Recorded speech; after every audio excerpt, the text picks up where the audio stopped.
Punimet e shpeshta në qashinë e vjetër në Gjakov po vazhdojnë të krijojnë probleme për qytetarët dhe bizneset që operojnë në këtë pjesë të trashëguar të qytetit.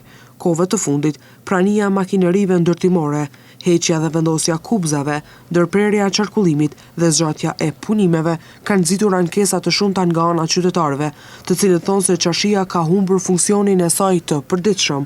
Për këtë situatë të fundit, komuna e Gjakovës ka ofruar këtë sqarim zyrtar. Investimet në rrugën Sulejman Hadumaga dhe Ismail Qemajli, rruga kryesore e qashisë së vjetër, kanë filluar në vitin 2021. Projekti në fjalë është financuar nga komuna e Gjakovës, si dhe janë respektuar të gjitha kriteret dhe rekomandimet nga Ministria e Kulturës, Rinisë dhe Sportit, si dhe Qendra Rajonale për Trashëgimi Kulturore Dega në Gjakov, ku në koordinim me ta janë marrur edhe lejet përkatëse. Për çudi, pas kontraktimit të punëve nga komuna e Gjakovës, me arsyetim që ende sot e kësaj dite nuk e dim, kemi marrë udhëres për ndërprerjen e punimeve nga po i njëjti institucion që ka lëshuar lejen.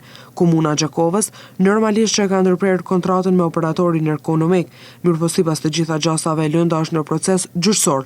Komuna e Gjakovës do të mbrojë interesat e veta të dëmëve të shkaktuara dhe do të kërkojë që penalltit eventuale t'i paguajë Ministria e Kulturës, Rinisë dhe Sportit, për shkak se kronologjia e ngjarjeve rreth këtij investimi implikon direkt Ministrinë e Kulturës, Rinisë dhe Sportit, të cilët fillimisht kanë lëshuar lejen e punimeve.